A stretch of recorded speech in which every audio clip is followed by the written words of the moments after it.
Welcome back to the Scholar Wealth Podcast. Today we're answering two very different listener questions that both come down to how we define value. Joining me for today's discussion is Dr. Deon Strickland, financial advisor and our in-house economist. Thanks for being here, Deon. First, how to approach setting a wedding budget when money isn't the constraint, and why the real challenge is less about numbers and more about meaning. Then, a look at the trending documentary, Tune Out the Noise, and whether the efficient markets hypothesis still holds up in today's environment of higher inflation and interest rates, and what it means for long-term investors. And finally, a conversation with Vincent Zurzolo, CEO of Metropolis Collectibles, an auction house specializing in high-end vintage comic books and original art. His company holds multiple Guinness World Records for comic sales in the millions. We'll talk about how passion and scarcity shape value in the world of high-end vintage comics. Let's get started with question one. My daughter's getting married, and my financial situation is such that I could spend almost any amount on the wedding without affecting my retirement plan. But that actually makes it harder to decide what's reasonable. I could set a budget of $75,000, $150,000, or even $200,000, none of which would impact my finances, but all of them feel somewhat arbitrary. How do you go about setting a wedding budget when it's not about affordability, but about what's appropriate? I think what we need to look at is the difference between some arbitrary number that gets thrown on it and the values-based budgeting approach to this. In other words, how are you establishing, of all the different components that go into a wedding, what is the most valuable, and how you assign a monetary value to something that's very emotional. So when you see this, Deon, how do you think about setting a budget? Well, I think one thing is you have to go back, right? It's not just thinking about the wedding, but if you're thinking about the relationship you've had with your children, what kind of values you set, what's been important to your family from the time they're little kids, right? They are who they are because of all the collective decisions you've made, both in monetary decisions you've made in the family, what kind of vacations you've taken, how much time you spent with them. All those things are already in the mix. And so when you get to this point and you're trying to set a budget, it's not independent of all the other decisions you've already made. So I think it's a really valid point you made when you say, let's talk about values. But the values have already been set. So you just have to maintain the trend. You have to maintain the trend. And it's not necessarily an easy thing because there's lots of pressure. Let's say your kid is the 5th kid to get married or 10th kid to get married. And so they've been to a lot of weddings already. And they've seen all these weddings. They've seen what they look like.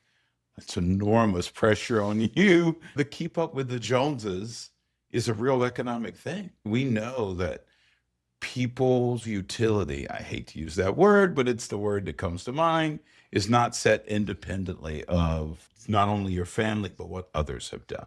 So I think when you're setting those values here, that's why it's potentially particularly a real thorny question.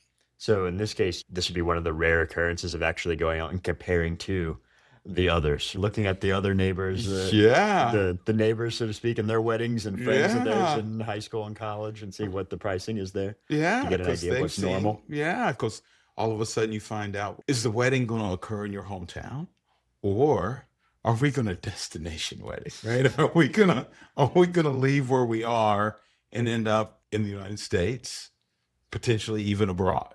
I think all those things get played into the mix. And then, like you said, when you're trying to set that budget, it's really about those values that you have and what message do you want to send to not only your child, but the people you are going to have at that wedding. And I don't mean from like a monetary, oh, look what I can do.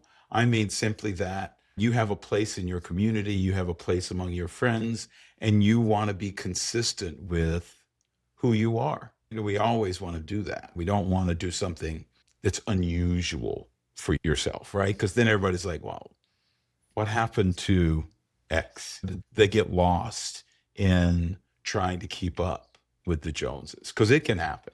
That definitely happens. So where would you, if you were looking at this budget, unlimited budget essentially to this scenario, where are the areas that you think more align with the values that have been set before, in areas that maybe if you could cut something or dig deeper into something? Does that make sense on that? Yeah, Is no, I really is it the do. number of people that you have, does that increase, or is it the budget for the cake can increase? I think it really does depend on what's personal values. For example, maybe your family is just an enormous foodie family.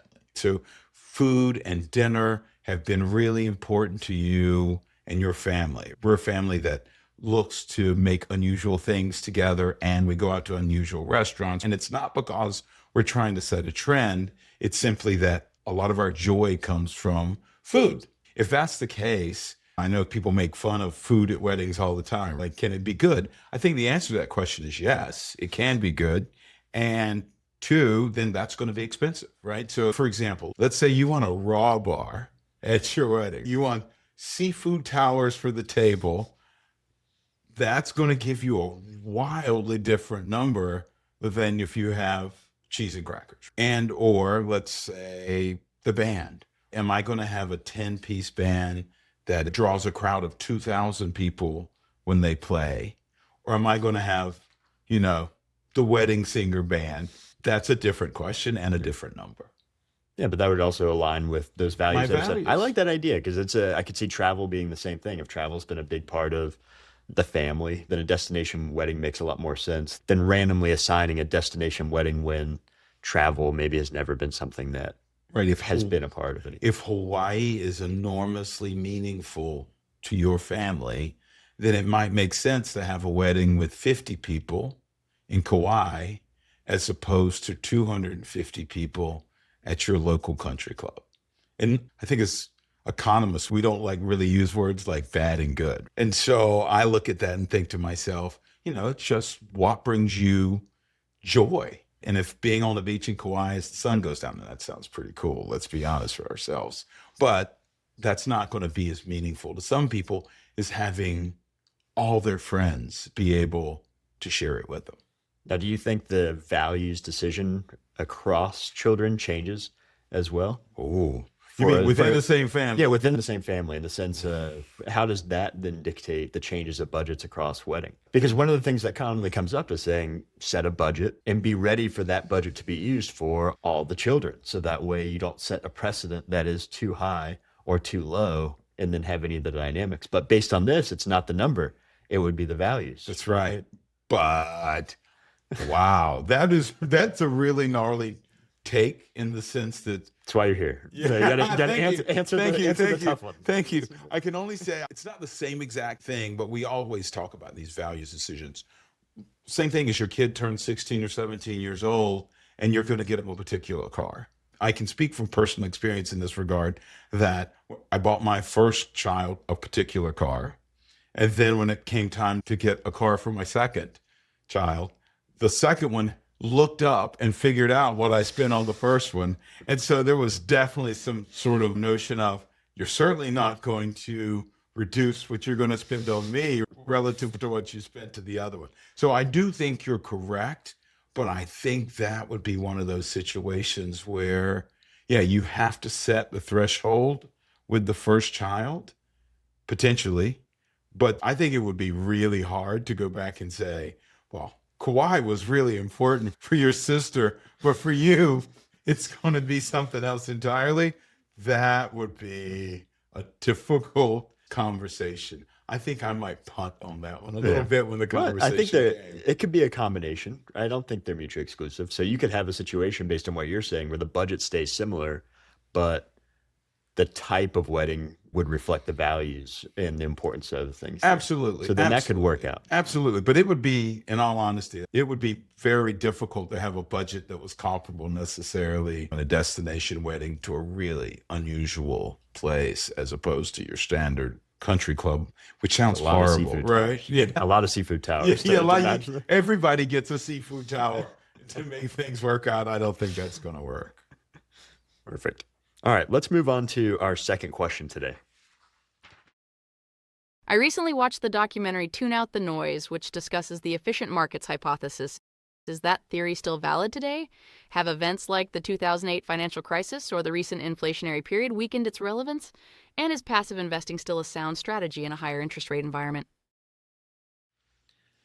Let's start with the basics for those who haven't seen the documentary. It's a great documentary. Tune Out the Noise gets into the idea of really the golden age of financial research, which was the 1960s, of really the first time that data was able to be used. I always joked with the classes that this was a time you could do anything in finance, you get a Nobel Prize. They were handing out Nobel Prizes like candy during this time because you could go and just take all of this data and you could run something like a standard deviation and an average, and you've got portfolio theory in the 50s. You go into a basic regression, starts the CAPM, and even things like, even outside of Tune Out the Noise, you get into like the Black-Scholes model. You start talking about things on distributions and normal distributions along those lines. And that all led to the concept of the efficient market hypothesis, which was essentially the markets are correct, that the markets exist, that if you're pulling in all of this information from a lot of different sources and a lot of different investors, then the prices that are reflected there are accurate, which means that you can't have any sort of excess returns from active management. And that was groundbreaking at the time to get into that, because that went against everything that was Wall Street and finance, that you had a guy who could pick your investments for you and that they were going to be great. And then the news comes out with all the research that may not actually be true, especially when you start adjusting for risk, that returns are actually better if you just bought and held the market. So, Deon, what were your big takeaways of this? And do you think it's still relevant? I think it's true. I remember as a PhD student, sort of the urban legend was, at least initially, we're going to get enough computing power where we're going to be able to fully describe the stock market. And if we can fully describe the stock market, then we'll be able to predict. And so we'll fully understand it, and investing will become this really boring exercise because we can fully describe the data. And I think really what happened with the efficient markets hypothesis and those early days of research, and I'm not sure they were handing them out like candy, but those early days of research was, I think, two things. I think, number one, people began to realize that markets were not predictable, that you get innovations, and those innovations cannot be predicted, and then they go across all markets. And as a result, no matter how clever you think your money manager is incapable of fully bringing in all the randomness and everything else that you observe out there. And so I think the innovation in the efficient markets hypothesis, the second thing, is precisely that the reason the markets are efficient and the reason you should index invest is that no one can fully bring in all that's going on. Because if I could, I would go pick stocks that were going to have these positive, really positive things happen to them that were localized to that firm, right? So I would only go pick people who were running fast without knowing why companies were running fast. But what we learn is that no one can do that, or you can't identify the stocks that are only going to do well because of things that are unique to them, what you and I would call unique risk. And that what they really did in the 60s, they were able to document that, right? They can show that the innovation that moves stock prices is common shocks. So shocks to the macro system, and no one can predict macro shocks. So it's like the 2008 crisis. Now we look back at the 2008 crisis and we look back and say, oh, it's completely obvious. We should have been able to predict that. Well, if I could have done that in 2008, I would be much wealthier today than I am, because while later on it made complete sense to me, at the time I couldn't see it. And so I think passive investing, the efficient market hypothesis, is even more relevant in an era where we potentially are exposed to more global shocks, AI shocks. We literally have these really potentially huge innovations going on. I think it's even more so to be a passive index investor, because if I could pick the winners, I would, but I can't. And if you can't pick winners versus losers, the efficient markets hypothesis is not only relevant, it should be the way I think we invest. So if someone's listening to that, one of the common misconceptions I always hear is that the market's efficient, so that means there's no big returns. I'm just going to have to handle just the average to go through. But there are ways to have a higher return. You just have to have the risk that goes with it. That's all it's saying. It's not saying that you can't have high returns. saying you can't have returns that outmatch the risk that you're taking on, which goes against the active management idea. So do you think it's possible then for the world to be too indexed if we have too much passive investment? If everyone just goes and buys a Vanguard index fund and everyone gets into all of these things, then what happens?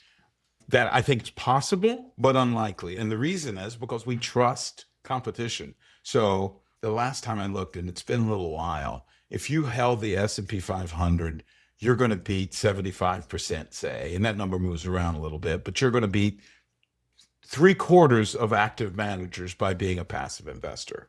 And let's say really too many people start buying index funds. And as a result, we would observe that, I think, in the shrinkage, you would fall in the rankings. But then what that would do is incentivize the active managers to be even more, to be creative, to be aggressive. And so I think what we really depend on is that notion of competition. Active managers, if they start to do better because there's less price efficiency, then I think you would see them start to maybe begin to outperform again. And you'd have the natural flow of investor assets away from indexing and maybe towards active management. So there has to be this tug and pull that we see in that. But I don't think we're there yet. Yep. Right? Because if you look at price efficiency, it's still very high in markets. And so I don't think we're there yet for sure. And that also would ignore the fact that people are buying companies because of the actual company itself, not just the stock price. Right? So you look at things like activist investors, someone who wants to hop in, buy a large percentage of the company. That seems a little different than the active manager in there picking stocks that can't exert a lot of control over the direction of the company. It ignores founder shares. It ignores all of this. It's this disconnect, which I've never really liked, of looking at the market as I have a portfolio of stocks and then forgetting that those stocks are actual small pieces of ownership in a company. So with the larger ownership, there could be structural shifts to the company that would then rely more on management skill maybe, as opposed to stock picking skill. Does that make sense? I think, there, or would there... right, yeah, what you're saying is that there's a whole literature out there which says, for example, for hedge funds, which are a different kind of active manager than your Correct. active manager at Jana, it's some other company. And I think the most persuasive argument I've seen there is that there are certain hedge funds that earn a liquidity premium, that they're willing to hold assets that aren't very liquid. They take these long cycle bets. Yeah, I can buy that because that's a bet that most investors simply can't take. I mean, I don't know, but you and I would find it difficult, I think, to make pure generational bets, right? Yep. We're not going to pay off for 30 years. I might need some of that return before the generation passes. And so I think, yes, there are definitely cases where we think that that's going to get built in. But I think there's still really good evidence that the active manager who is building a portfolio with 30 or 40 positions in stocks that trade on the NYSE, I don't think there's good evidence yet that that's doing anything differently than it did when Fama and the others in Tune Out the Noise were doing that fundamental research going forward. And you also ask about inflation and interest rates, and it's so funny. Today you hear all this noise, inflation is so high, interest rates are so high. And I'm like, well, only if you started investing since the 2008 crisis, is that true? If you go back and look prior to 2008, today doesn't look that different than it did historically. So I think it's still a winning strategy.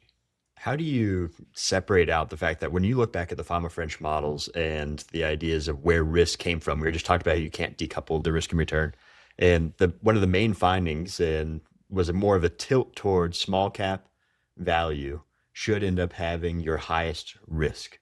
If you looked at the classic 25 portfolios of mixes of size and value, if that's the case, how do we explain the past 5+ years of extreme returns on large cap growth? And if somebody's been looking at this saying, well, small cap value is where the risk is, how is it possible that over 5 years we could have outsized returns for large cap growth? That is a problem. And I think you and I, we've talked about this before, not this specific question, but about the value premium and the size premium. And I think one of the things that's driving this personally is that large cap, I think a really interesting thing in the current market is that in terms of the innovation going on in AI and the like, where before you could be a small cap and be on the cutting edge of innovation. Innovation is occurring in firms that say have not EBITDA because they're not profitable, but you're looking at companies that are sort of unicorns. This mythic, they're $1 billion firm before they make a profit. Well, today $1 billion doesn't buy you an AI bet. If you're a company that wants to make a bet on the current innovation, it takes enormous resources to make these bets. And so I think one thing that we're seeing that's unusual now is that large cap growth is where we're seeing a lot of these bets on what could be a fundamental change in the economy in terms of how we organize productive assets. It's occurring at just an enormous level. I can't remember what the number is off the top of my head, but if you look at AI, let's see, I think it's XAI is building these 2 giant hyperscaler, these data centers outside Memphis. And it is literally billions and billions and billions of dollars to build each one. So small cap value, I think small cap is still a risky bet because you're betting on these macro exposures, and can small cap survive? Can a company who's only cutting edge of something survive a macro shock? Where today, though, a lot of those bets are taking place at the bleeding edge, and they take how many billions of dollars do they take to make the same bet today that small companies were making? Like when Amazon started, you're talking about a really small amount that was necessary to invest relative to today to take that bet. Today, you can't make a bet on AI with $100 million. You really have a hard time making that bet. So we could be seeing a shift in who's holding the risk. That potentially right now, the large cap growth companies are the ones taking a proportionally larger measure of risk compared to small cap stocks, which is the justification for their higher return. Yeah, innovation risk today and higher returns associated with innovation risk, in my opinion, are occurring at the bleeding edge of size. Think about NVIDIA, right? NVIDIA passed $5 trillion in market cap. So you're looking at the company that's providing the backbone of this bet being the most valuable company in the world. That is a different take. I don't know if I can go back and look and find that same kind of asymmetry in the markets, but it still doesn't even change what Tune Out the Noise tells us, right? Exactly, yeah. It doesn't change that. I will say I've got a little bit of concern that because it's occurring in large cap value, that I might have exposure there that I would not have had 30 years ago. So I'm not sure what to do about it, to be perfectly honest, but I do worry about it a little bit. Yeah, because the growth story, that seems easier to explain. The market cap version is a lot harder, but the growth story, that has been the story. Everyone's excited about a company, stock price goes up, market value goes up compared to the book, and that leads to potentially harder falls out into the future. You go back since the 60s, right? You look at innovations in IT and television, electricity, I think, back in the 20s and 30s. There was like, oh, this electricity thing, it's wonderful. Oh, yes, it is, right? And you go back and look at that and you think to yourself, there was a lot of investment. Or IT, remember what's it called? The dark fiber. Remember that, right? So people invested what at the time was absurd amounts of money in building fiber because they thought the internet was going to be the big thing. And it turned out to be a big thing. But still, there was millions, if not billions of dollars in current dollars poured into fiber that was dark for a very long time, i.e. wasn't being used. The timing factor is always, well, it goes to your point. Anytime there's major innovation, we don't know who the winner is going to be. You can call the industry and say electricity is going to be great, but to be able to determine which companies timed it the correct way to actually be prepared for it, especially in capital intensive industry, which is the same with the dark fiber and now today with all the data centers. Completely agree with that. If I could identify who was going to win AI, I would be famous. And if not, you buy the index. Yeah, if not, you buy the index. Perfect. And for today's From the Field conversation, we explore how a childhood hobby can evolve into a serious market for collectors and investors alike. Today, we're joined by Vincent Zurzolo, president of ComicConnect, an auction house specializing in high vintage comic books and original artwork. He's here to share insights in the world of serious comic collecting, how values are set, what drives demand, and how this market has evolved into a very unique segment of alternative investments. So, Vincent, welcome to the podcast. first start off, tell us a little bit about yourself, how you got into this world. So I've loved comic books since I was a very little boy. Before I could even read, I was looking at my big brother's comic book collection, and I would just be mesmerized by the pictures of these superheroes and the villains. And so when I got a little older and I could fish out a nickel here and a dime there from the couch cushions or beg my mom and dad for some change, I'd go out to the local candy store and pick up a couple of comic books. And this continued all through my childhood. And then in school with my friends in elementary school, I remember just like kids traded baseball cards, we traded comic books. So fast forward, I'm around 15 years old, and a neighbor across the street who was like a big brother to me, who was 19 years old at the time, we were collecting comic books together, and we'd drive into Manhattan and we'd go to the Forbidden Planet comic shop in Manhattan and pick up some comic books here and there. And he said, we should start buying collections. I said, I have no idea how to do that. Now, he was a very successful coin dealer, and his father is one of the biggest stamp dealers in the country. So we took the same principles that helped them become successful in their categories, and we applied it to comic books. So back in the day, there was a weekly newspaper called the Comic Buyer's Guide, and it was fantastic. There were ads, there were articles, people buying, people selling. We put out a quarter page, and we would get lots of leads and calls from people all over the country, and we'd buy collections. And then I also became known in junior high school and high school as the comic book kid. So anybody who had comic books would come to me and say, hey, my uncle's got a collection out in Queens and here or there. And we'd go and drive and we'd go pick up collections. Then we'd start wholesaling them out to store owners and dealers that we knew. And we were able to actually take a few books for ourselves and improve our collections. It was a lot of fun. I did that all through high school and through college. And upon graduating from St. John's University, I met up with a friend at a convention, and he was also a comic book dealer who lived in Rockaway Beach, where I grew up. And he said, hey, I go into Manhattan and I sell out on the streets. Do you want to come with me? So I said, sure, I'll join you. It sounds interesting. So the entire summer after I graduated, I would drive out with him and we'd park. We were in the financial district right near Wall Street, and I would set up 2 card tables with 8 boxes of comic books, and I would sell comics out there. And it was a great way to cut my teeth in the real world of selling comic books. It was a really fantastic way to build a business and start working full-time in comic books. Back in the early 90s, there were packagers. People were selling 3 comic books in a bag to like Walmarts and BJ's and Costco and things like that. So I would find warehouses of comic books, and I would sell, let's say, 100,000 comic books and make 2 pennies a piece, so $2,000. I think I sold over probably somewhere between 600 to 1 million comics in about a year. And I was also building my business at conventions. I was working my way up the ladder. So I was 93, and in 1999, my partner, who was a friend of mine at the time, asked me if I wanted to merge companies with them. Together, we are the largest dealership for vintage comic books in the world. We have an inventory of over 150,000 comic books. And for me, going from a kid who is scraping together nickels and dimes from his parents' couch cushions to being the co-owner of the world's largest dealership for vintage comics has been an incredible experience for me. And then in 2007, we started ComicConnect, which was our consignment and auction company. And from that point forth, we hit a ton of world records. And we were the first company to ever sell a comic book for $1 million, which was Action Comics #1, the first appearance of Superman.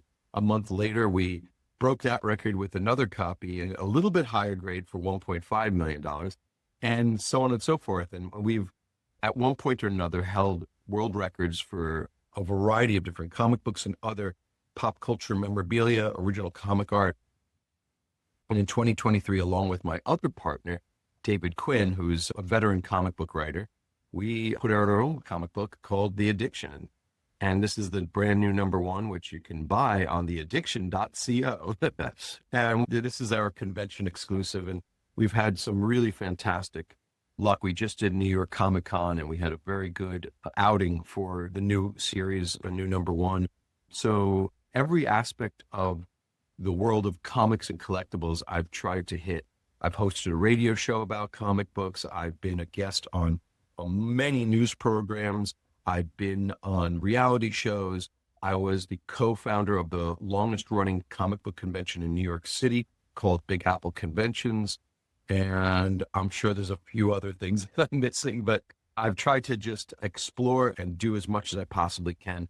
Your story is very clear of how you went from that passion, just continuing to build into different areas of comics. What drives other people to, is it that same idea of passion? Is it a hope for investment and appreciation? Like when you look at people, especially when we're talking about 500,000, 600,000, $1 million plus purchases, these are serious collectors of comic books, artwork. What drives them? I'll try to paint you a picture. There are a lot of different people from different walks of life that come into comic books. I think and hope that most of them have a love of superheroes in one way or another. I have met some people who strictly do this for money, and that's it. It's just another widget. They do cards, they do video games, they do art, they do movie props, they do comic books, they do a little bit of everything. And some people are able to do that.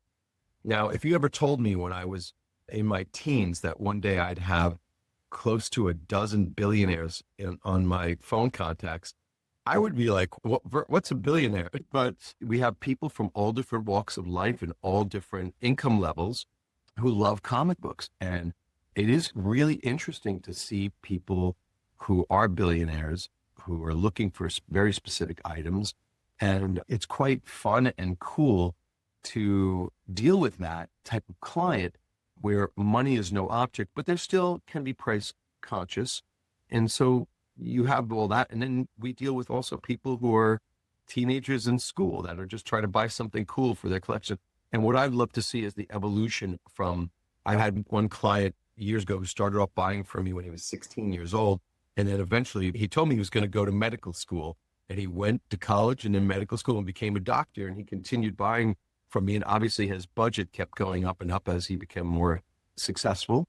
And so you see from people from all different walks of life. I have one client, to him, his father was Superman to him. And so he collects Superman. Another client who told me as a kid, he always wanted to help people and realized he would never have superpowers. So what could he do? So he became a police officer. So that's really cool. So his way of trying to be helpful to society, to his fellow human being, was to become a cop. And he loves comic books, and he still collects to this day. And you really see that with lawyers, with doctors, with all different types of professions that tie back into a person's passion for comic. You mentioned that people call looking for a specific comic, or they have it thinned out. When we look at financial market portfolios, usually we're looking at diversification. You want to have a variety of a lot of things. Is that more common, or is it more common somebody says, I'm going to collect a specific type of comic book and I'm going to stay? It's more valuable to be concentrated, where you have the entire collection of a certain item, as opposed to you have the best of a variety of different areas. So recently we auctioned off a collection called the True North Collection in our last ComicConnect event auction 63. And this gentleman purchased nothing but #1 issues, first issues, or first appearances of comics. And he had a collection that was slightly shy of 200 books, but he had the first Batman, first Captain America, first Marvel Comics, first Spider-Man, first Fantastic Four, first X-Men, and Avengers, and Daredevil, and so on and so forth. And that was his way of collecting. And he was very excited and proud to be able to show his family afterwards, many of whom doubted his sanity in investing in comic books, where he turned a huge return on his collection, which was really great to see. So some people collect what we call first appearances or key issues. Other people collect runs. They're called completists. So somebody who wants to have Spider-Man 1 and up, X-Men #1 and up, Batman 1 and up, things like that. And then you have people who collect classic covers. Some people collect Christmas covers, sports covers, all different types of things. Other people collect by grade. Some people collect by pedigrees, and pedigree means original owner collections are sometimes notated with a pedigree nomenclature. For instance, the greatest pedigree collection is the Mile High Edgar Church collection, which is 20,000 books from the 1930s to the 1950s, every single column with an incredibly high grade. Many of these books had pencil coating on them that differentiate them from other comic books. And people can tell an Edgar Church book from other pedigrees. And what's interesting about pedigree collections is these comic books oftentimes sell for multiples of what a non-pedigree would sell for. So there's a lot of different ways to collect. Me, myself, I collect key number ones, and I also just collect comic books that I like. So that's another thing some people do. If you saw my collection, you go, oh, that's a great book, that's a great book, that's a great book. But then you'll see all this other stuff, and there's no quite rhyme or reason. But I don't think I have to do anything other than what I enjoy doing with comic books. Mixing the passion in there, for sure. You mentioned grading. What role does grading, you have authenticity, different auctions. How does all of that come into play when you're talking about protecting or even enhancing the value? So about 25 years ago, my partner, Stephen Fischler, pitched a company called CCG. And CCG owns NGC Coin Grading Company. And we pitched them the idea of grading comic books. And they said, okay, sounds great, but we need a grading scale. So my partner created the 10-point grading scale that's used throughout the industry in comics. And there's different interpretations of what the grading scale is, but in general, there's an understanding of what types of defects put a comic book into a different numeric grade. And there's also nomenclature grading that it's attached. So a 9.8 is a near mint. A 5.0 is a VG fine, very good / fine, and so on and so forth. Being able to grade a comic book and also tell if it's restored or unrestored is a very valuable skill set. But the third-party grading that has come about through what is CGC, and what it's done is it has allowed the average layperson who's interested in getting into collecting comic books to come in and be able to buy them without worrying about whether or not the book's restored, been tampered with, or misgraded. So you have this understanding that this is the grade and people respect that in the industry, and that's really valuable. But it varies. And also sometimes it's not feasible to spend the money getting something graded if it's rather inexpensive. So there's a whole host of reasons. So put some numbers on that for me. Let's say I've got a first edition or first appearance of Spider-Man comic book. And I want to have it graded. What does that cost? And then what would be the difference? Like, what is the delta between a grade of a 7.5 and an 8.5 or an 8.5 to 9.5? And I know that there's a lot that goes into that, but just put me in there. First thing is for CGC, for a comic book that's, I think, 1,000 or more, you're paying 4% of the market value. So you estimate a market value. Usually, if you're within a range, they're not going to call you and say, hey, you undervalued this by a lot, and they'll just grade your book. Now, in terms of values, there's no set calculation for every book. If it's a 2, it's this. If it's an 8, it's this. And if it's a 9, it's this.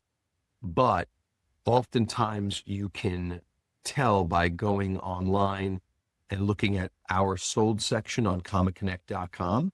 You can go to, there are a variety of online price guides. One's called gpanalysis.com, and the other one is called gocollect.com. And these are both very valuable tools for people to understand market values.